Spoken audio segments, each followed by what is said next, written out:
अगर पूछूं तो आप एडवाइजर नहीं रहे, ये बड़ी कमी नहीं। अगर मान लीजिए कि हम जैसे लोग जुड़े होते तो मैं अरविंद केजरीवाल को ये कभी नहीं कहता कि तुम रिजाइन कर दो। तैयार हो चुके हैं? बिल्कुल, आप देखिए। बाईपोल में तो ऐसा नहीं लगा कि आपकी तैयारी थी। 4 सीटों पे 3 में जमानत जब्त हो। किसने कहा? आप वोट कटर का काम करेंगे जैसे कांग्रेस ने दिल्ली में केजरीवाल नहीं किया?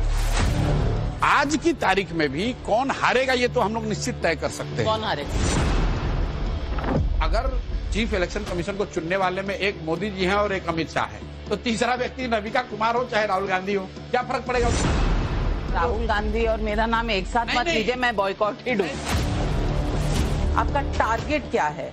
खुद की सरकार, बीजेपी से पुराना बदला चुकाना है आपको, कैसे भी नीतीश को रोक देना है, कैसे भी आरजेडी को रोक देना है, पोस्ट पोल अलायंस करना? प्रशांत किशोर कभी मुख्यमंत्री बनेंगे बिहार के? कि प्रशांत किशोर पांडे अगड़े जाति से हैं इसलिए? अगड़ा पिछड़ा, मैं फिर वही बात कहूंगा।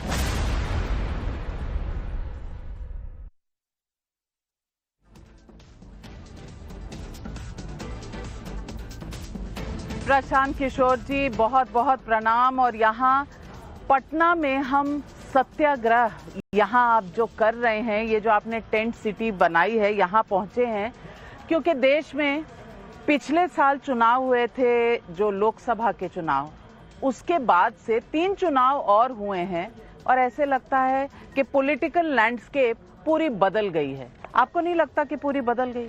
नहीं, बदली नहीं है। देखिए, लोकसभा के दौरान भी जो हम लोगों ने बात कही थी कि नीचे भाजपा को लेकर कोई बहुत बड़ा उनके खिलाफ जनता में बात नहीं है। सीटों के आकलन में थोड़ी बहुत ऊपर नीचे रह गई थी बात, जिसके लिए बहुत गाली भी हम लोगों को पड़ी, लेकिन उस समय भी हम लोगों ने कहा था कि भाजपा का जो वोट शेयर है वो तो मोर और लेस वही रहा है। कुछ राज्यों में उनको सीटों का बड़ा नुकसान जरूर हुआ है, जैसा वो अनुमान कर रहे थे। हालांकि 400 की बात कभी नहीं थी, लेकिन 300 मोर और लेस वो सीट आनी चाहिए थी, वो उनको नहीं आई। और जिन लोगों ने, हम जैसे लोगों ने अनुमान किया था कि भाजपा मोर और लेस उतनी सीट आएगी, लोगों ने बहुत गाली दिया कि भाई ये तो आपको तो पता ही नहीं चला, नीचे तो बहुत भाजपा के अगेंस्ट वेव है। लेकिन जो विधानसभा के चुनाव हुए वो दिखा रहे हैं कि अभी मतलब उनकी मजबूती बनी हुई है और जरूर जनता में असंतोष है, लेकिन असंतोष को भुना पाने के लिए जो व्यवस्था, जो पॉलिटिकल विल, जो ताकत, जो संगठन जमीन पर होना चाहिए, कहीं ना कहीं विपक्षी दल और जो भी हम लोग भाजपा के खिलाफ, मैं खुद को भी उसमें शामिल करता हूं, जो भी भाजपा के खिलाफ संघर्ष कर रहे हैं, लड़ाई कर रहे हैं, राजनीतिक लड़ाई लड़ रहे हैं, अभी और ज्यादा मेहनत और प्रयास की जरूरत है। मेहनत और प्रयास की तो जरूरत है, लेकिन ये जो 3 चुनाव हुए हैं, हरियाणा का, महाराष्ट्र का और अब दिल्ली का, इसमें भाजपा ने तीसरी बार हरियाणा में सरकार बनाई, अप्रत्याशित रूप से बनाई, किसी ने सोचा नहीं था जीतेंगे। महाराष्ट्र में बिल्कुल एक हिस्टोरिक विक्ट्री हुई है और दिल्ली में जो देश की सबसे ज्यादा एडवर्टाइज, सबसे ज्यादा प्रसिद्ध पॉलिटिकल स्टार्टअप था, उसका कल्याण कर दिया है 15 सालों में। देखिए, जहां तक हरियाणा और महाराष्ट्र की बात है, दोनों ही जगह भाजपा का मुकाबला, प्राइमरली जो सीधा मुकाबला था वो कांग्रेस से था। और ये बात पिछले 10, 12, 15 वर्षों से लोगों ने देखी है और जो लोग भी राजनीतिक स्थिति पर थोड़ा बहुत भी समझ रखते हैं वो ये बताते रहे कि जब कांग्रेस और भाजपा में सीधा मुकाबला होता है तो ज्यादातर जगहों पर पिछले 10-15 साल में कांग्रेस भाजपा के सामने खड़ी नहीं हो पाई है। तो महाराष्ट्र और हरियाणा में तो वो दिखा। जहां तक दिल्ली की बात है, दिल्ली में पॉलिटिकल स्टार्टअप तब आम आदमी पार्टी नहीं रह गया था। 2008-9 से शुरू हुई व्यवस्था को आज 15 साल हो गए, तो स्टार्टअप से अब वो मैच्योर, ग्रोन अप राजनीतिक पार्टी हो गई है। 3-4 जो बड़ी वजह, मैं अगर, मेरा हालांकि ये विषय नहीं है, ये तो आम आदमी पार्टी को देखना है, लेकिन 3-4 जो बड़ी गलतियां उनसे हुई हैं, एक तो एक नॉर्मल एंटी इनकम्बेंसी 10 साल का रहा है, लेकिन जो एक बड़ी स्ट्रेटेजिक ब्लंडर उन्होंने करी, एक तो उनकी जो पोजीशनिंग थी पार्टी विथ ए डिफरेंस, वो इंडिया अलायंस में एक फॉर्मल एंट्री के बाद वो डाइल्यूट हो गई। तो एक बहुत बड़ा वर्ग, क्योंकि पिछली बार दिल्ली लोकसभा चुनाव में मैं आम आदमी पार्टी की मदद कर रहा था, तो हम लोगों ने ये देखा था कि दिल्ली में एक बहुत बड़ा वर्ग था जो इस नाम पर आम आदमी पार्टी को वोट देता था कि ऊपर मैंने भाजपा को वोट दिया है लोकसभा में, लेकिन मैं विधानसभा में केजरीवाल को दूंगा। जब केजरीवाल जी और आम आदमी पार्टी, इंडिया अलायंस के फॉर्मल अलायंस हो गए, तो उनको उसका नुकसान हुआ और इंडिया अलायंस में रहे भी नहीं, तो जो इंडिया अलायंस के वोटर है वो भी नहीं मिला, तो ना माया मिली ना राम, दोनों ओर से नुकसान हो गया। दूसरी जो बड़ी गलती उन्होंने की कि जब अरविंद केजरीवाल पे लिकर स्कैम को लेकर केस वगैरह हुआ, जब सरकार ने एजेंसियों ने उनको अरेस्ट किया, तब एक उपाय ये था कि आप हाई मोरल ग्राउंड लेकर रिजाइन कर देते। तो उन्होंने रिजाइन नहीं किया, जेल से ही जो हेमंत सोरेन ने किया जी, जेल से ही उन्होंने सरकार चलाई, और जब वो वापस लौट कर आए तो फिर रिजाइन कर दिया। तो ये तो ऐसे हो गया कि लालू जी जब चारा घोटाला में पकड़े गए तो रिजाइन करके राबड़ी जी को बनाए, और ये समझिए कि अगर वो लालू जी जब वापस छूट कर आए तो वो और राबड़ी जी रिजाइन करके चले जाते, किसी तीसरे को बैठा देते, तो न उनका अपना सपोर्टर खुश हुआ, ना उनका विरोधी खुश हुआ। ये दो बड़ी स्ट्रेटेजिक भूल मैं समझता हूं आम आदमी पार्टी से हुई। और फाइनली ये जो पॉल्यूशन और जमुना वाले जो मुद्दे हैं, शीश महल वाले जो मुद्दे हैं, इसने कहीं ना कहीं मिडिल क्लास को हिलाया। तो कुल मिला जुला के 8-10% वोट का जो नुकसान हुआ है, उसके लिए भाजपा ने कुछ बहुत अच्छा नहीं किया। आम आदमी पार्टी अपनी गलतियों से 10% का नुकसान उनको है, क्योंकि 44% वोट अभी भी उनको आया है, वो कम ताकत नहीं है। लेकिन अगर पूछूं तो आप एडवाइजर नहीं रहे, ये बड़ी कमी नहीं, हम लोग तो देखिए हमेशा ये कहते हैं हम लोग क्या कर सकते हैं, हम लोग तो ऑन द मार्जिन आपको सुझाव दे सकते हैं। अब इतना ही फायदा हो सकता है कि अगर मान लीजिए कि हम जैसे लोग जुड़े होते, तो मैं अरविंद केजरीवाल को ये कभी नहीं कहता कि तुम रिजाइन कर दो, क्योंकि वो आपकी सब ये ऐसे वो मोदी जी रिजाइन कर दें प्राइम मिनिस्टर से और फिर भाजपा के किसी दूसरे को बैठा के जिताने की कोशिश करे, तो बहुत मुश्किल। कई बार लोग ये समझते हैं कि ये जो प्रोफेशनल साथी हैं, ये आकर डोर टू डोर करते हैं, डिजिटल करते हैं, उससे कोई थोड़ी चुनाव जीतता है। वो तो कर्मकांड है।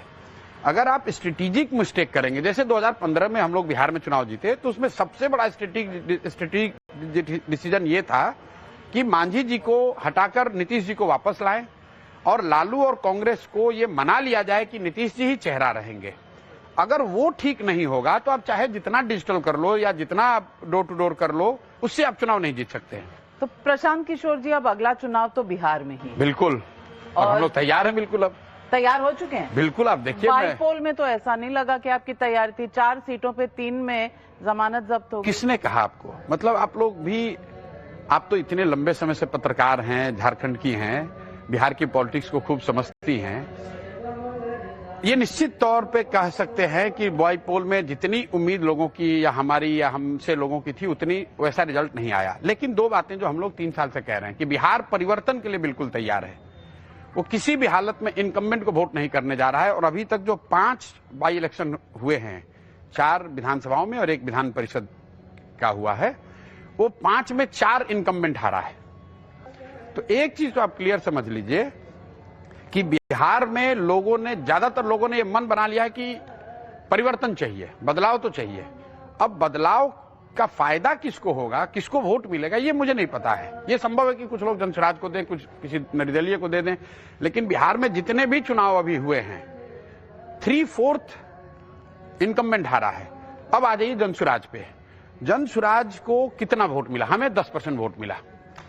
10% वोट बहुत कम है, लेकिन बिहार के परिप्रेक्ष्य में जो दल 1 नवंबर को जिसको सिंबल मिला और 10 दिन के बाद चुनाव हुआ, उसके लिए 10% बहुत बड़ा वोट है। जस्ट आपके व्यूअर्स के जानकारी के लिए बता दूं, भाजपा को इसी बिहार में 10% वोट लाने में 20 वर्ष लगे हैं।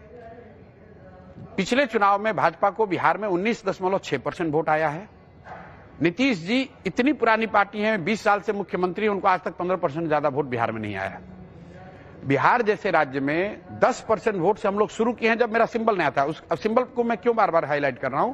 दिसंबर में जब चुनाव हुआ विधान परिषद का, तो जनसुराज को 22% वोट आया। हम लोग 2nd नंबर पे हैं, आरजेडी 3रे पर और एनडीए 4थे पर। लेकिन सवाल तो हमेशा यही होगा कि 2 यहां पर अलायंस हैं। एक है आरजेडी कांग्रेस की अलायंस, दूसरी तरफ है एनडीए जेडीयू और बीजेपी की।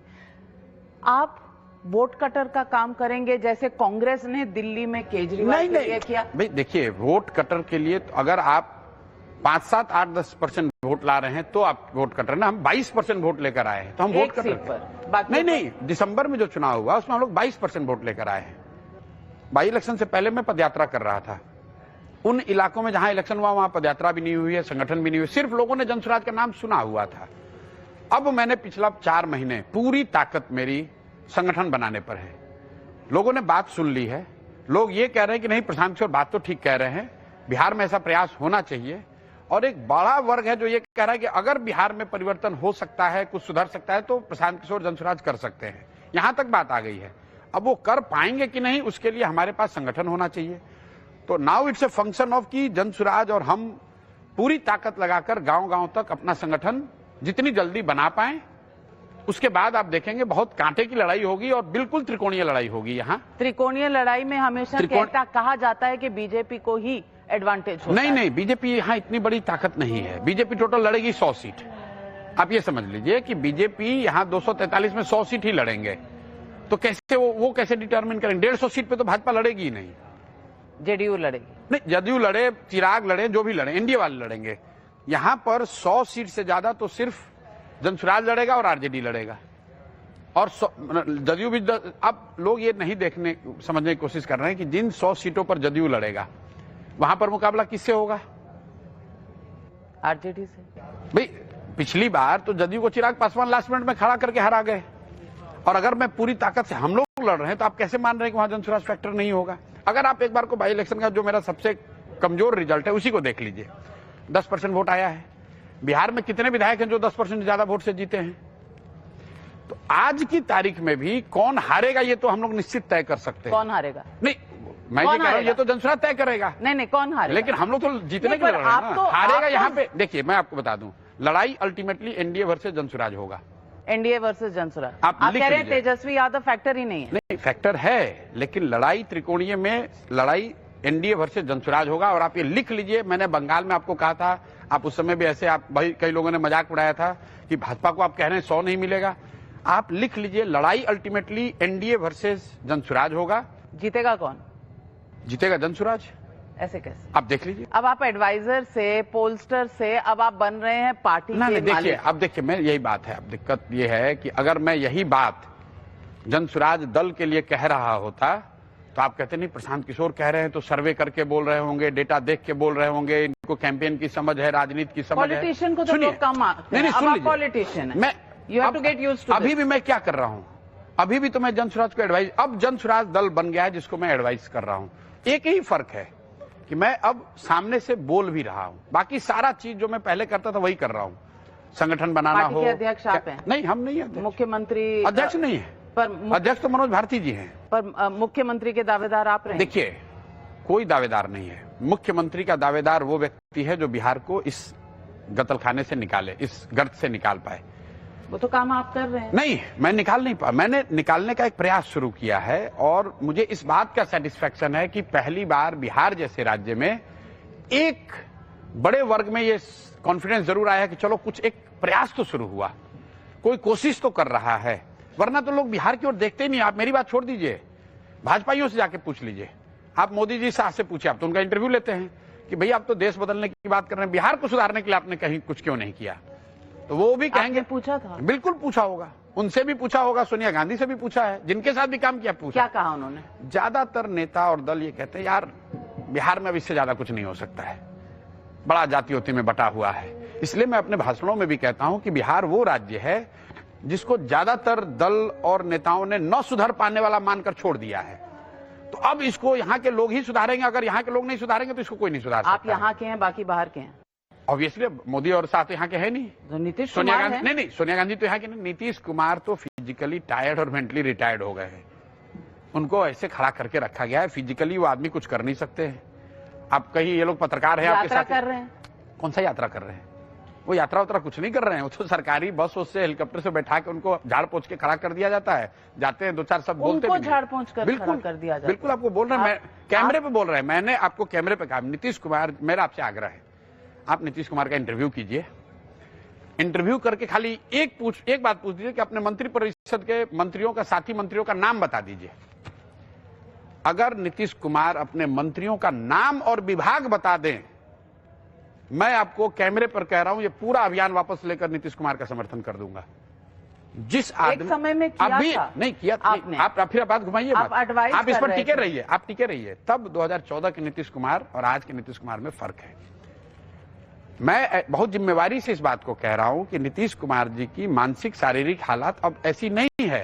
और ये कोई, मैंने तो कहा जांच करा लीजिए, जांच का भी विषय नहीं है। कोई भी पत्रकार चला जाए, नीतीश कुमार ने पिछले कई महीनों से कोई पत्रकारों से बातचीत नहीं की है। आप कहेंगे तो मोदी जी ने नहीं किया है, लेकिन मोदी जी जा रहे हैं, भाषण तो दे रहे हैं कहीं।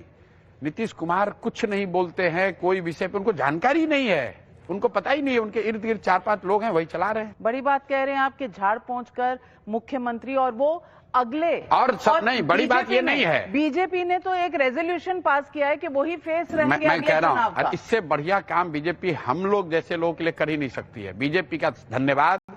मैं तो आपके कैमरे पर ये कह रहा हूं, अमित शाह जी आए और ये घोषणा करें कि एनडीए की ओर से अगली बार नीतीश कुमार ही मुख्यमंत्री होंगे, ये कर दें। और न भाजपा वाले सब हार गए चुनाव, तो आप लिख लीजिए मेरी बात को। खाली वो कह दें, डर के मारे कहते नहीं है, वो ये कह रहे हैं कि अभी उनके नेतृत्व में लड़ेगा। अभी तक भाजपा ने ये नहीं कहा है कि अगला मुख्यमंत्री नीतीश कुमार ही होगा। वो लोग भी तो देख रहे हैं भाई। देखिए, नीतीश कुमार जो है सो है, लेकिन दोषी भाजपा है। क्यों दोषी भाजपा है? क्योंकि वो जानते बूझते कि ये आदमी मेडिकली फिट नहीं है, उसके बावजूद समीकरण के लिए उस आदमी को सामने रखा हुआ है। तो फिर जनसुराज आ रहा है?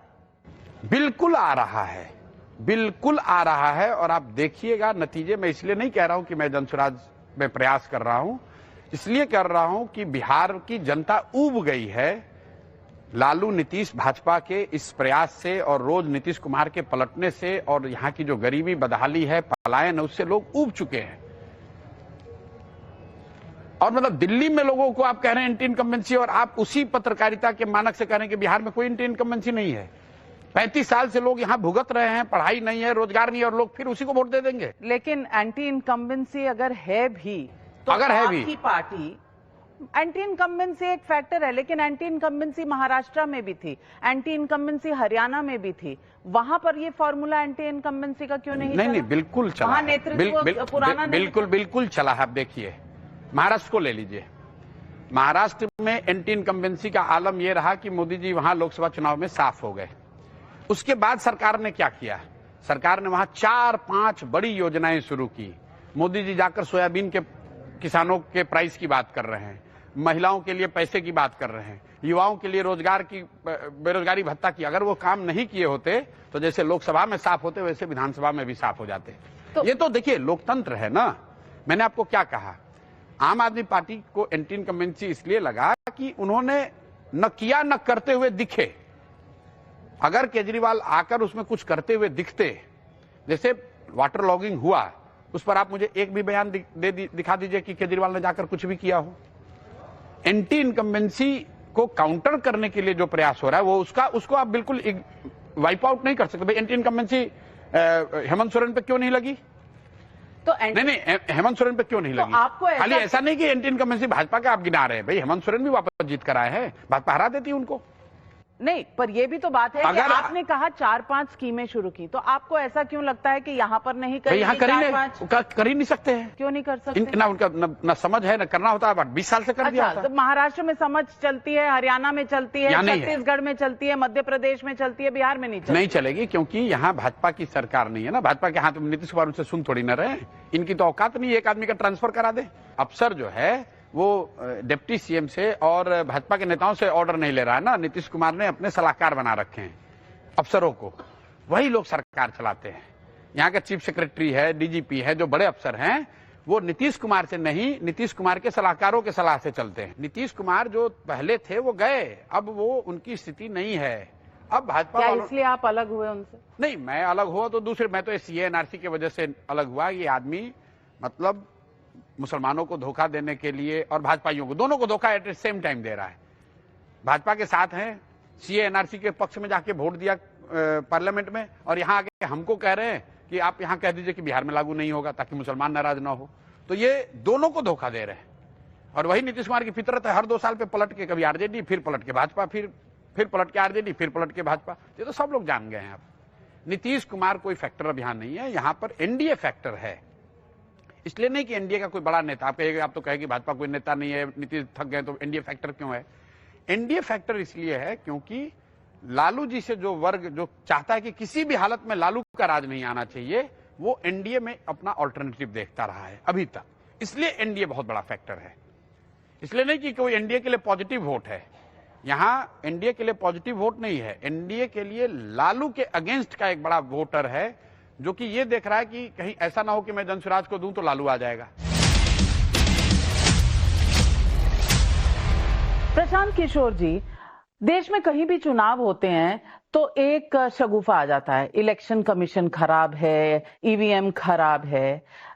तेजस्वी जी ने कह दिया कि इलेक्शन कमीशन जो है वो कैंसर है। मैं आपसे पूछना चाहती हूं कि आप एक नई पार्टी हैं, क्या आप इस देश के जितने भी इंस्टीट्यूशंस हैं उन पर सिर्फ सवालिया निशान लगाएंगे?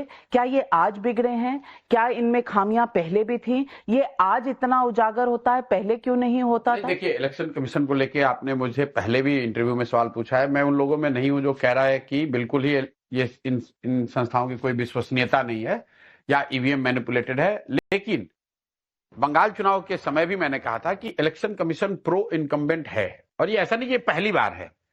पहले भी जो लोग सरकार में रहे हैं उनको उनका फायदा मिलता ही है, लेकिन अभी ये थोड़ा ज्यादा ही दिखता है कि भाई सामने से, जैसे मैं आपको उपचुनाव की आपने बात करी ना, उस समय इलेक्शन कमीशन ने अभी एक बिहार के नजरिए से एक निर्णय निकाला कि छठ पर्व को देखते हुए यूपी में चुनाव बढ़ा दिए गए, उपचुनाव के। भाई छठ होता है बिहार में, आप हम लोग का चुनाव करा रहे हो छठ के 5 दिन के बाद, और यूपी में आप कह रहे हो कि छठ फेस्टिवल को देखते हुए 10 दिन और बढ़ा दिया जाए। क्यों? क्योंकि उस समय लोकसभा के चुनाव के बाद यूपी में झटका लगा था और उनको ज्यादा दिन प्रचार के लिए चाहिए थे वहां। ऐसी बातें होती हैं तो निश्चित तौर पर ऐसा लोगों को लगता है कि ये प्रो इनकम्बेंट हैं और इसमें कहीं कोई दो मत नहीं है। दूसरी बात ईवीएम को लेकर है, मुझे लग रहा है कि वो एक बहस बेमानी है। अगर तो ईवीएम ठीक नहीं है तो विपक्षी दलों को, सबको, हम लोगों को कह देना चाहिए कि भाई जब तक नहीं हटाओगे तब तक चुनाव लड़ेंगे ही नहीं। ये नहीं कह सकते हैं कि जब जीत गए तो कह दिए ठीक है और जब हार गए तो कह रहे ईवीएम खराब है। यार एक पोजीशन कोई ले लो, कैंसर है कि नहीं? नहीं, वो तो शब्द का प्रयोग है, तेजस्वी यादव का अपना तरीका है, मैं उस पर नहीं जाऊंगा। लेकिन इन संस्थाओं की विश्वसनीयता पर निश्चित तौर पर जनमानस में एक प्रश्न चिन्ह जरूर है। इन संस्थाओं की विश्वसनीयता के, इनकी कार्यशैली को लेकर ये तो सब जानते हैं कि भाई चुनाव का जो शेड्यूल है वो वैसे ही बनता है जैसे भाजपा चाहेगी। हम लोगों ने बंगाल में पहले कांग्रेस के हिसाब से पहले भी होता होगा, मैं पहले के जानता नहीं हूं, लेकिन इतना तो मैं कह ही सकता हूं कि अभी जो बन रहा है वो तो जो सरकार चाहेगी वैसे ही शेड्यूल बनेगा। वो अपने प्रचार में, आप बताइए बंगाल में सुनिए, let me be the devil's advocate. एक मिनट। एक और प्राइम मिनिस्टर कह रहे हैं 1 नेशन 1 पोल, दूसरी ओर आप बंगाल में चुनाव करा रहे हो तो 7 फेज में करा रहे हो, ये चिंता की बात नहीं है। एक एक जिले को 7 भाग में करा रहे हो, क्यों? क्योंकि आपको उस तरह से कंट्रोल करना है।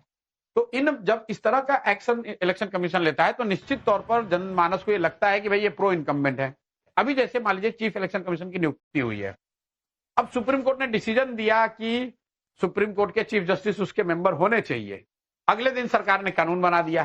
तो अगर चीफ इलेक्शन कमीशन को चुनने वाले में एक मोदी जी हैं और एक अमित शाह है, तो तीसरा व्यक्ति नविका कुमार हो चाहे राहुल गांधी हो, क्या फर्क पड़ेगा? तो वही तय होगा। राहुल गांधी और मेरा नाम एक साथ मत लीजिए, मैं बॉयकॉट ही दूं। नहीं, मैं ये कह रहा हूं कि जो 3 में जब आप अमित शाह और मोदी जी एक साथ है तो 2-1 में तो हमेशा वही होगा जो उनके मर्जी का है। तो कहीं ना कहीं इन बातों को, अगर चीफ जस्टिस वहां होते तो चीफ इलेक्शन कमीशन की विश्वसनीयता थोड़ी बढ़ती। ऐसा अब वो तो मैं अब उन्होंने तो काम, मैं एक और सवाल पूछती हूँ। सुनिए, हमारे देश में तो चीफ जस्टिस की निष्पक्षता पर भी सवाल उठाए गए हैं। उठेगा, इसीलिए तो उठेगा। तो फिर उनके होने या ना होने से क्या फर्क पड़ेगा? देखिए, मैं आपको बता रहा हूं, अभी तो चीफ इलेक्शन कमीशन बने हैं, कमिश्नर बने हैं, अभी तो उन्होंने काम नहीं शुरू किया। तो निश्चित तौर पर उनके काम पर तो लोग टिप्पणी नहीं कर रहे हैं, लेकिन जिस तरीके से उनको बनाया गया है उस पर टिप्पणी हो रही है और वो उनकी विश्वसनीयता को थोड़ा धक्का देता है। अगर उस सिलेक्शन कमीशन कमेटी में विपक्ष के नेता, चीफ जस्टिस और प्रधानमंत्री होते तो यही व्यक्ति की विश्वसनीयता थोड़ी ज्यादा होती। प्रशांत किशोर जी, यही तो कह रही हूँ, चीफ जस्टिस पर भी सवालिया निशान लगाते हैं विपक्ष के पार्टी। नहीं, देखिए क्या क्या टिप्पणियां नहीं की चंद्रचूड़ जी पे? नहीं, लोकतंत्र है तो टिप्पणी तो होगी। कोई कम से कम पहले सुप्रीम कोर्ट और नहीं, हर जगह होता है, हर जगह होता है। इंदिरा जी के जमाने में जजेस पर टिप्पणी नहीं हुई है, आज तक टिप्पणी हो रही है कि इंदिरा जी के बनाए हुए जज थे, इसलिए उन्होंने ऐसा नहीं किया। भाजपा वालों ने टिप्पणी नहीं की है उस पर, ये बात नहीं। देखिए, जजेस अगर कोई ब्लेटेंट निर्णय देंगे तो लोकतंत्र में जनता से ऊपर कोई नहीं है, जनता टिप्पणी सब पर कर सकती है, ना जज उनसे ऊपर है, ना प्रधानमंत्री, ना ऑपोजिशन लीडर। बात प्रक्रिया की हो रही है। प्रक्रिया अगर पारदर्शी हो और to an extent possible neutral दिखे, पारदर्शी दिखे, तो लोगों का भरोसा बढ़ेगा। मैं आपको फिर दोहरा रहा हूं, यही CEC अगर उस कमिटी के द्वारा बनाए जाते जिसमें प्रधानमंत्री राहुल गांधी और चीफ जस्टिस होते तो इनकी विश्वसनीयता थोड़ी ज्यादा होती, बजाय यही चीफ जस्टिस जब ये अमित शाह जी और मोदी जी और राहुल गांधी ने बनाया, जिसमें राहुल गांधी ने अपना डिसेंट नोट दिया है। तो राहुल गांधी जी का तो डिसेंट नोट हर चीज पर होता है। नहीं, इस देश में इन्वेस्टमेंट पर भी होता है। विपक्ष के नेता हैं, अगर आप उनकी बात को भावना का कोई कदर ही नहीं करना चाहते तो फिर क्यों कमेटी बना रखी है? तो फिर आप ही बना दो। लेकिन अगर आप किसी को रखेंगे तो वो उसके मत को आपको जगजाहिर तो करना पड़ेगा कि राहुल जी सहमत है कि नहीं। अगर नहीं सहमत हैं तो डिसेंट नोट बनाए, रोक तो नहीं पाए इसलिए क्योंकि आपने कमेटी ऐसी बना रखी है कि उसमें बहुमत ही आप ही की। लेकिन आप कांग्रेस को भी ज्वाइन कर सकते थे, आपने नहीं किया जी। आपको लगा था कि कांग्रेस बीजेपी की ऑल्टरनेटिव हो सकती है, आपने ज्वाइन नहीं किया, उसके कई कारण थे। आपको लगता है आज की डेट की जो कांग्रेस है वो बीजेपी की ऑल्टरनेटिव हो सकती है या वो रीजनल पार्टीज के साथ कंपीट करके कहीं ना कहीं उनका भी नुकसान कर? देखिए, आज की तारीख में जो राजनीतिक परिस्थिति है उसमें निश्चित तौर पर भाजपा रूलिंग दल है और ऑपोजिशन दल कांग्रेस है। बाकी चाहे जितने भी दल हम हैं, जितना भी हम लोग प्रयास कर रहे हैं आज की तारीख में और अगले साल 2 साल 3 साल तो निश्चित तौर पर कांग्रेस को ही भाजपा से सीधा मुकाबला करना है। दूसरे दल तो अपने अपने मुद्दों को, अपने विचारधारा को, अपने प्रयासों को आगे बढ़ा सकते हैं, लेकिन आज की तारीख में तो रूलिंग पार्टी भाजपा है, विपक्ष कांग्रेस, और इस सत्य को सबको स्वीकारना पड़ेगा। जब चुनाव हुए तो अभी तो formally leader of opposition Rahul Gandhi ही हैं, तो कोई भी जो दूसरा नेता है वो तो किसी दल का नेता हो सकता है, राज्य का नेता हो सकता है, रीजन का नेता हो सकता है, उसकी बड़ी ताकत हो सकती है, शायद उसमें भविष्य के लिए संभावना भी बड़ी हो सकती है। लेकिन आज की तारीख में विपक्ष की भूमिका और विपक्ष की का नेतृत्व तो कांग्रेस और राहुल गांधी के पास ही है। नेतृत्व उनके पास है, लेकिन इंडिया अलायंस पिछले साल ही बना और पिछले साल के बाद इस साल दिल्ली में चुनाव हुआ, बिखर गया।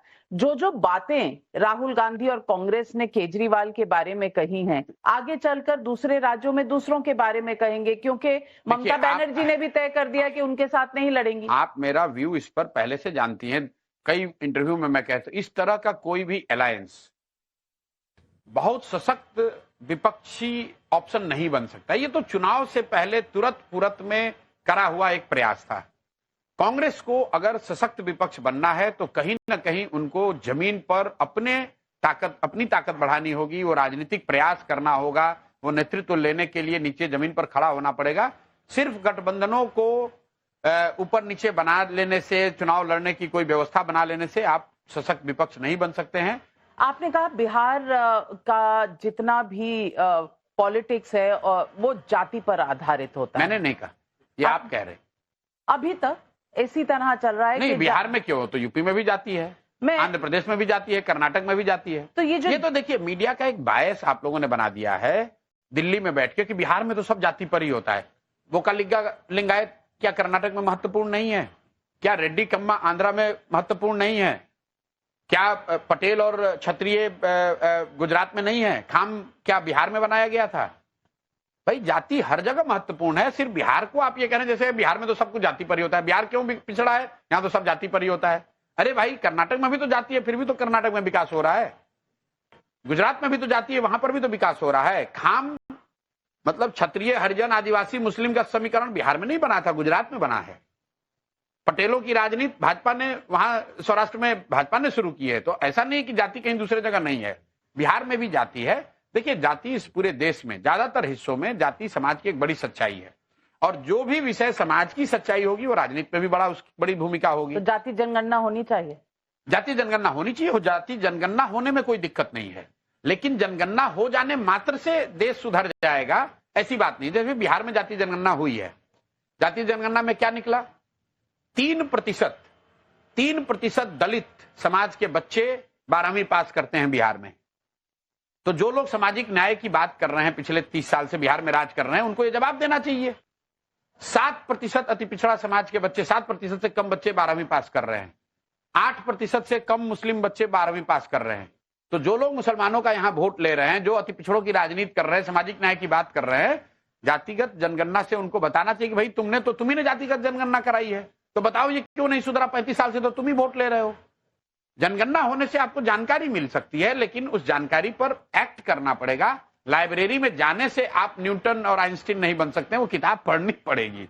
अभी महाकुंभ चल रहा है, वहां पर जिस तरह हमने श्रद्धालुओं की डुबकी लेने की प्रक्रिया को देखा है, वहां लोग जा रहे हैं, वहां तो कोई जाति मायने नहीं रख रही, हर आदमी जाना चाह रहा है। लगभग 55 करोड़ 57 करोड़ लोग अब तक जा चुके हैं, लेकिन ममता बनर्जी कहती हैं कि ये मृत्यु कुंभ है, लालू यादव कहते हैं ये कुंभ फालतू कुंभ है। ये कहीं वोट बैंक खिसकने की दो बात का अंदेशा तो नहीं? पहले बात तो कि ये जो आंकड़ा सरकार जारी कर रही है 55 करोड़, ये कंप्लीटली अनबिलीवेबल नंबर है। 55 करोड़ का मतलब है आधा इंडिया। क्या हम लोग कह रहे हैं आधा इंडिया चला गया कुंभ में? या लॉजिक भी लोगों ने ऐसे डिफाई कर दिया है। इस सरकार को हर चीज को बड़ा करके बताने का जो एक नशा है, बहुत लोग बहुत बड़ी संख्या में कुंभ में जा रहे हैं, इसमें कहीं कोई दो मत नहीं है। लेकिन 55 करोड़ का मतलब आप समझ रहे हैं नाविका जी, आधा इंडिया हो गया। क्या आधा, ये संभव है कि आधा इंडिया इलाहाबाद में चला जाए? और अगर 55 करोड़ लोग जाएंगे वो व्यवस्था कभी हो सकती है? भाई पूरे बिहार में 13 करोड़ लोग रहते हैं, आप कह रहे हैं 55 करोड़ खाली इलाहाबाद में चले गए? पूरे यूपी में प्रयागराज, नहीं वही प्रयागराज, चलिए गलती हो गई कि भाई अब पहले तो इलाहाबाद ही था। आप ये समझिए कि पूरे यूपी की आबादी है 20 करोड़ 22 करोड़, सिर्फ प्रयागराज में 55 करोड़ लोग आ गए। यार प्रशासन ने ऐसे इसको हर चीज को इन्होंने इवेंट बना देना है। भाई कुंभ आज से नहीं सदियों से होता आया है। जब भी कुंभ होता है ये हिंदुओं के आस्था का बड़ा पर्व है, लोग जाते हैं, बड़ी संख्या में जाते हैं, करोड़ों की संख्या में जाते हैं। अब वो 5 करोड़ गए या 10 करोड़ गए मुझे पता नहीं, और मुझे इतना मैं जरूर कह सकता हूं 55 करोड़ तो नंबर नहीं हो सकता है। ये फिजिकली और लिटरली संभव ही नहीं है। मतलब अगर आप पूरे क्षेत्रफल को देखिएगा और हर आदमी के खड़े होने की जगह से उसको डिवाइड कर दीजिएगा तो, और इनटू नंबर ऑफ डेज, तो 55 करोड़ हो ही नहीं सकता है। तो ये तो आंकड़ा गलत है। दूसरा, वहां जो हादसे हुए उसको लेकर जरूर सवालिया निशान उठाए जाएंगे। जब आप बड़े दावा करते हैं कि भाई मैं बिल्कुल साफ हूं, तब थोड़ी भी दाग लगेगा तो लोग सवाल उठाएंगे। कुंभ के कहां से दिक्कत हुई है? जिस दिन भगदड़ हुई, जो स्टैंपेड हुआ, पूरे दिन सरकार ने यह कहा ही नहीं कि स्टैंपेड हुआ कि नहीं हुआ, हुआ तो कितने लोग हताहत हुए। अब मतलब पूरी मीडिया ब्लैंक है। ये देश में अपने आप में अप्रत्याशित घटना है कि स्टैंपेड हुआ और कोई ये नहीं बता रहा है कि भाई 10 लोगों की जान गई या 100 की गई। अगले दिन सरकार ने कोई एक आंकड़ा जारी किया जो कोई मानने को नहीं तैयार है।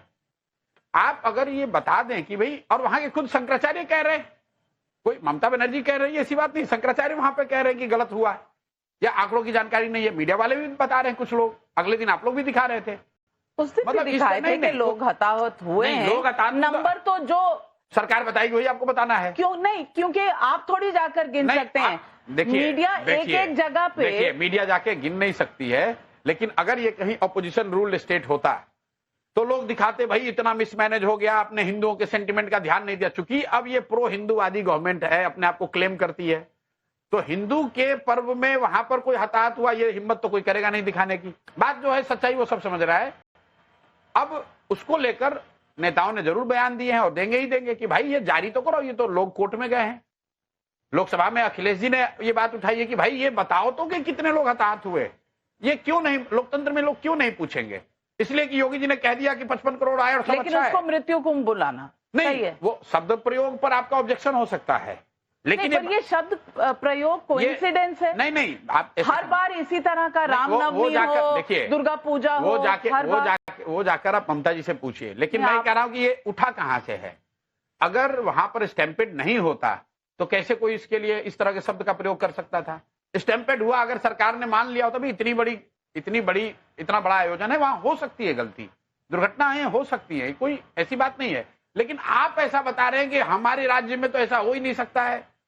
उसको जब आप छुपाने की, ढकने की गलत बयानी उस पर करते हैं तो निश्चित तौर पर कोई उसका काउंटर भी करेगा। काउंटर तो है, लेकिन मैं आपको फिर वही कह रहा हूं, भाई कुंभ में बहुत बड़ी संख्या में लोग गए हैं, हमारे बिहार से लोग, गांव-गांव से लोग गए हैं, लेकिन ये कहना 55 करोड़ लोग चले गए, भाई जितना प्रयागराज का जमीन है 55 नहीं होंगे आप कह रहे हैं, थोड़े नहीं, कम नहीं, थोड़े अरे थोड़े ज्यादा कम नहीं आप, लेकिन नाविका जी, जाति जनगणना नहीं, नहीं, और सुनिए, जातियों अरे आप बेकार दूसरे मुद्दे पे जा रही हैं। पूरे प्रयागराज का क्षेत्रफल जोड़ लीजिए, एक आदमी को खड़ा होने के लिए कितनी जगह चाहिए वो जोड़ लीजिए, और कितने दिन कुंभ चला है उसको मल्टीप्लाई कर लीजिए। सिंपल मैथ है भैया। 55 करोड़ लोग उतने बड़े क्षेत्र में 30 दिन में, 35 दिन में, 45 दिन में आ ही नहीं तो सकते। वहां खड़े थोड़ी रहते हैं, आते हैं और चले जाते हैं। अरे भाई आएंगे जाएंगे, 5 करोड़ आएंगे, 10 करोड़ आएंगे, 55 करोड़ लोग मतलब आधा इंडिया। अब रोज सरकार एक आंकड़े फेंकती है, मीडिया वाले उसको पकड़ लेते हैं, फलाने दिन अरे 6 करोड़ लोग पहुंचे। आप बोलते हैं तो आपका भी तो चलता है ना। चलने की बात नहीं है इस तरह। जो ऑफिशियल डेटा होगा, are you saying everything that is official should be disregarded? I am saying when official data is questionable, then somebody from opposition or those who are not willing to believe the irrationality को अगर कोई question करता है तो उसको आप एकदम गलत नहीं कह सकते हैं। नहीं गलत कोई नहीं कह रहा, लेकिन हर बात पर कहना, पहले कह रहे थे कि कोई जा नहीं रहा है, ट्रेनें खाली जा रही हैं। भाई देखिए वो कौन कह रहा था मैं नहीं जानता हूँ। अखिलेश अगर कोई ये कह रहा है कि कुंभ में लोग नहीं जाएंगे या नहीं जा रहे हैं तो वो उसकी मानसिकता को दिखाता है। ऐसा तो हो ही नहीं। इसके लिए कोई भाजपा थोड़ी ना लोग जा रहे हैं भाई। जो लोग कुंभ में जा रहे हैं सब भाजपा के वोटर थोड़ी ना है। अगर एक बार को आप मान लो कि कुंभ में 55 करोड़ लोग गए, भाजपा को तो 20 करोड़ लोगों ने वोट दिया है, तो जितने लोग गए वो भाजपा के वोटर थोड़ी ना है, या वो भाजपा के वोटर थोड़ी हो जाएंगे। ये तो वो आप अपने धर्म के लिए जा रहे हैं, अपनी आस्था के लिए जा रहे हैं, कुंभ के लिए जा रहे हैं, गंगा में स्नान करने जा रहे हैं, वो अलग विषय है। वोट और राजनीति अलग विषय है। जब आप उसका राजनीतिकरण करेंगे कि हमारी सरकार है इसलिए 55 करोड़ लोग आए, तो निश्चित तौर पर आपके राजनीतिक विरोधी भी कोई टिप्पणी करेंगे। आगे की राजनीति आप कैसे देखते हैं? आपने 2029 तक की बात कर दी, पहले तो बिहार बता दीजिए, और बिहार पे रैपिड फायर पूछूंगी। आप बिहार की राजनीति में क्या देखते हैं? आपका टारगेट क्या है? खुद की सरकार, बीजेपी से पुराना बदला चुकाना है आपको, कैसे भी नीतीश को रोक देना है, कैसे भी आरजेडी को रोक देना है, पोस्ट पोल अलायंस करना है? जन स्वराज अकेले 243 सीट पर चुनाव लड़ेगा 2025 में भी और 2029 में भी। ना प्री पोल अलायंस ना पोस्ट पोल अलायंस। और यहाँ कायम रहेंगे, बिल्कुल कायम। No post poll alliance. मैं आपको कह रहा हूं, और आपको मालूम है मैंने कैमरे पे बात की, उससे पीछे कभी हटता नहीं हूं। गलती होती है तो आके स्वीकार भी करता हूं। मैं आपको बता रहा हूं यहां पर जन स्वराज की ही सरकार बनेगी, इसमें कहीं कोई इफ बट किंतु परंतु है नहीं।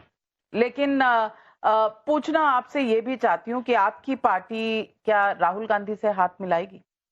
नहीं, राहुल गांधी तो यहाँ कोई फैक्टर नहीं है।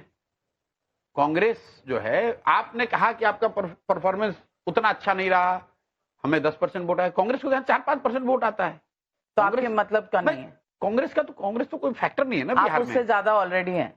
नहीं, मैं ये थोड़ी कह रहा हूं आप कांग्रेस को तो यहाँ उम्मीदवार नहीं मिलेंगे 50। लोग आपसे सवाल पूछते हैं फंडिंग का भी। कहते हैं कि आपके पास एनजीओ से फंडिंग आ रही है, कोई एक कंपनी का भी नाम जॉय ऑफ लिविंग की फंडिंग का भी सवाल उठाया गया है। जब 2 अक्टूबर से पहले जब ये दल नहीं था तो जन स्वराज का जो पूरा अभियान जो मैंने पदयात्रा चलाई है वो सिर्फ और सिर्फ विशुद्ध तौर पर समाज को बताने समझाने की कैसे तुम गरीबी से निकलोगे, कैसे वोट दो। आपको और आपके द्वारा पूरे बिहार के लोगों को चुनौती, मतलब बिहार के जो भी ऑपोजिशन के लोग उनको चुनौती दे रहा हूं कि 2 बरस जब मैंने पदयात्रा की है, एक भी फुटेज दिखा दीजिए जहां मैंने कहा है कि किस दल को वोट देना है। तो वो पूरा प्रयास एक एनजीओ के माध्यम से किया गया है। अब जब दल बन गया है तो जन स्वराज के माध्यम से किया जा रहा है। तो अब आपके ऑडिटेड रिजल्ट्स? नहीं, ऑडिटेड रिजल्ट फाउंडेशन का भी है, वो किसी ने कोई डिस्कवरी नहीं की है।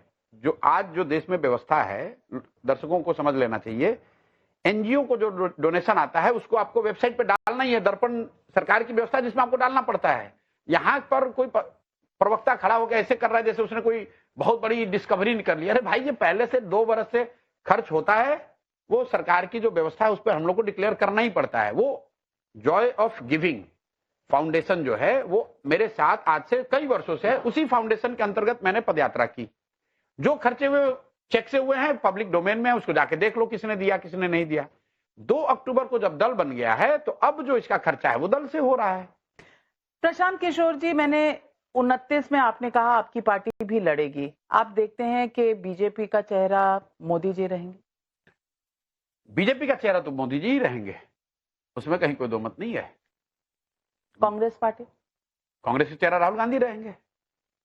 क्या स्थिति रहेगी कांग्रेस पार्टी की तब तक? अब मैं नहीं जानता हूँ, ये बात तो मैं नहीं तो जानता आप हूँ। तो देखते मैं हैं। नहीं मैंने फोरकास्ट कीजिए। नहीं, मैं क्या फोरकास्ट, मैं पिछली बार फोरकास्ट किया, मेरे को लोगों ने इतनी गाली दी क्योंकि एक अब आपने फोरकास्टिंग का बिजनेस बंद कर दिया। बिजनेस तो मैं पहले भी नहीं करता था, मतलब 5 बातें बताई, उसमें एक सीट में ऊपर नीचे हो गया तो लोग ऐसे बता रहे हैं इनकी समझ खत्म हो गई, जबकि उसके बाद के भी परिणाम ये दिखा रहे हैं कि जो ब्रॉडली समझ समाज की राजनीतिक भावनाओं की जो है वो broadly we are on track, we understand कि देश में क्या चल रहा है, उस पर गलती नहीं हुई है।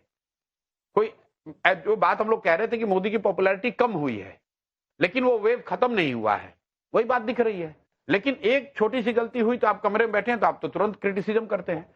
फोरकास्ट और हमारी ताकत भी नहीं और मैं करना भी नहीं चाहता हूं। मैं बिहार के नजरिए से मैं 29 में मुझे नहीं मालूम है 29 में क्या होगा। मैं इतना जरूर जानता हूं कि राहुल गांधी कांग्रेस के नेता बने रहेंगे, कांग्रेस का चेहरा राहुल गांधी ही होंगे, और मोदी जी भी प्रधानमंत्री हैं तो उनको भी कोई चुनौती नहीं है, वो भाजपा का चेहरा वो 29 तक तो बने ही हुए हैं। शरद पवार को कितना धक्का लगा है? अब मुझे अब ये बिल्कुल बहुत बड़ा झटका है, बहुत बड़ा झटका है। जब आप जिस लेवल पे वो लोग आ गए हैं और आप इतने लंबे समय से दल चला रहे हैं और आप इतनी बड़ी आपकी हार होगी तो बहुत बड़ा राजनीतिक धक्का है। उद्धव ठाकरे बहुत बड़ा राजनीतिक झटका है भाई। जब वापस आएंगे एनडीए की तरफ, उन्होंने गलती की, अब मुझे नहीं मालूम है कि कहाँ आएंगे, गलती क्यों की वो तो उनसे जाकर पूछे। मैं कोई उद्धव ठाकरे का मान नहीं, पर आप कभी उनको भी मिले थे? नहीं मिले क्या, उनको मदद भी की थी। हाँ। तब उस समय चीफ मिनिस्टर भी बने थे। हाँ, तो लेकिन वो चीफ मिनिस्टर तब बने थे जब वो भाजपा को, मैंने उनको भाजपा से अलग किया था, तब चीफ मिनिस्टर बने थे।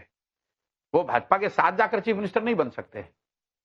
वो जब मैंने उद्धव जी की मदद की थी तब भाजपा से अलग हटके कांग्रेस और एनसीपी के साथ वो मुख्यमंत्री बने थे। अगर आपको उनको एडवाइस देना हो, क्योंकि आदित्य ठाकरे कभी दिल्ली होते हैं, कभी मुंबई होते हैं, समझ नहीं आ रही कि एनडीए की तरफ जाना चाहते हैं। देखिए मेरा उनसे कोई संपर्क नहीं है, वो लोग हमसे ज्यादा अनुभवी लोग हैं, बड़ा उनका राजनीतिक लेगेसी है, वो लोग खुद जानते हैं कि उनके लिए बेहतर क्या है। लेकिन मैं इतना जानता हूं कि भाजपा के साथ जाकर वो कुछ बड़ा हासिल कर लेंगे ऐसा मुझे नहीं लगता है। लेकिन कई बार आदमी सर्वाइवल के लिए भी डिसीजन ले लेता है। लेकिन ममता बनर्जी, क्योंकि बिहार के बाद बंगाल का नंबर आएगा, ममता जी स्ट्रांग बनी हुई है, बिल्कुल उसमें कहीं कोई दिक्कत नहीं है। तो जब चुनाव होगा तो वहां देखा जाएगा। अभी तो मैं कुछ उस पर कहने की स्थिति में नहीं हूं। मैं बंगाल के बारे में मुझे कोई विशेष जानकारी वैसी नहीं है जैसे पहले थी।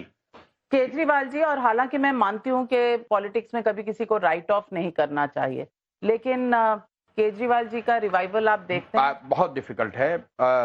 बहुत डिफिकल्ट इसलिए है क्योंकि केजरीवाल जी ने बहुत आशाएं उनसे लोगों को, जो उनके समर्थक रहे हैं, वो बड़ी थी। जो जब आपसे एक्सपेक्टेशन बड़ी होती है तो डाउनफॉल भी आपको बड़ा होता है। जैसे आप मान लीजिए, मेरी बात देख लीजिए, अगर कोई दूसरा दल बिहार में 10% वोट लाता तो आप लोग उसको बड़ा फैक्टर बताते, रोज उसकी चर्चा होती कि भाई जनसुराज का क्या होगा, ये किसके साथ जाएंगे। लेकिन चूंकि हम लोगों ने खुद के लिए गोल इतना बड़ा सेट कर दिया है कि हमें 243 लड़ना है, हमें व्यवस्था बदलनी है, हमें खुद के दम पे लड़ना है, तो 10% छोटा दिख रहा है। चिराग पासवान आपको यहाँ बड़े नेता दिखते हैं, मांझी जी आपको बड़े नेता दिखते हैं, उपेंद्र कुशवाहा बड़े नेता दिखते हैं, उनको 2-4% भी वोट नहीं है पूरे राज्य में, लेकिन वो 2% किसी के साथ वो जाने को तैयार हैं। तो कई बार जब आप अपने लिए बड़ा गोल सेट करते हैं तो आपका अबव एवरेज परफॉर्मेंस भी खराब दिख सकता है। उस नजरिए से पार्टी एक साथ रहेगी, आम आदमी पार्टी है, मुझे नहीं लगता कि आम आदमी पार्टी में कोई चुनौती है। मैंने ये पहले भी किसी इंटरव्यू में कहा है कि जो लोग ये कह रहे हैं पार्टी टूट जाएगी, ये वो, मुझे नहीं ऐसा लगता है। उस पर अरविंद केजरीवाल अभी भी उसके सर्वमान्य नेता है। और देखिए, पंजाब के लिए भी मैं कह रहा हूं, आप जीवन में जो चीज हासिल करते हैं वो झटके में कोई चीज आपको मिलती नहीं है और झटके में चीज जाती नहीं। हम उस थॉट में यकीन रखते हैं, जो काम भी आप सही गलत करते हैं वो धीरे धीरे एक्यूमुलेट होता है आप पर, और वो कोई झटके से नहीं निकाल सकता है। एक गलती हो जाए, एक झटका लग जाए तो बस आप खत्म हो जाएंगे, ऐसी बात नहीं है।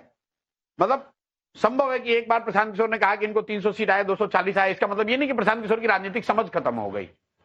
तो इसलिए तुरंत किसी को राइट ऑफ करना और किसी को बहुत बड़ा बना पाना, वो जीवन का वो है एक प्रशांत किशोर कभी मुख्यमंत्री बनेंगे बिहार के, कि प्रशांत किशोर पांडे अगड़ी जाति से हैं, इसलिए अगड़ा पिछड़ा। मैं फिर वही बात कहूंगा, बिहार में मोदी जी को तो वोट पड़ा है।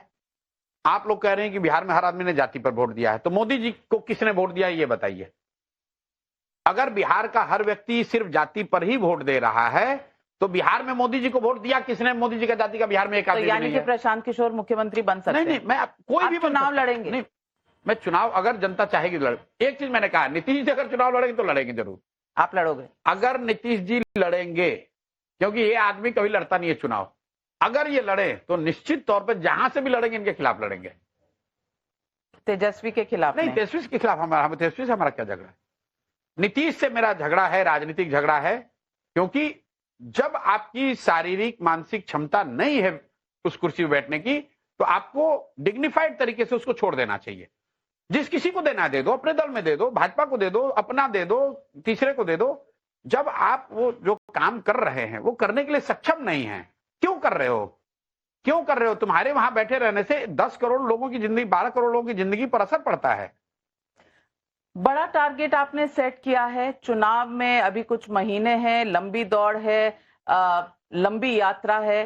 प्रशांत किशोर जी मुझसे बात करने के लिए, और फिर दो महीने में फिर टेम्परेचर चेक करने के लिए हम दोबारा मिलेंगे कि बिहार 2 महीने में तो नहीं, मैं आपसे कहूंगा आप जून जुलाई में आइए, आपको टेम्परेचर बदला हुआ भी दिखेगा, और बिहार में आपको जनसुराज का जो प्रभाव है, जो हम लोग की ताकत है, वो भी दिखेगी। बिल्कुल ताकत आजमाने आएंगे आज। बहुत बहुत थैंक यू धन्यवाद। Very much. Thank you.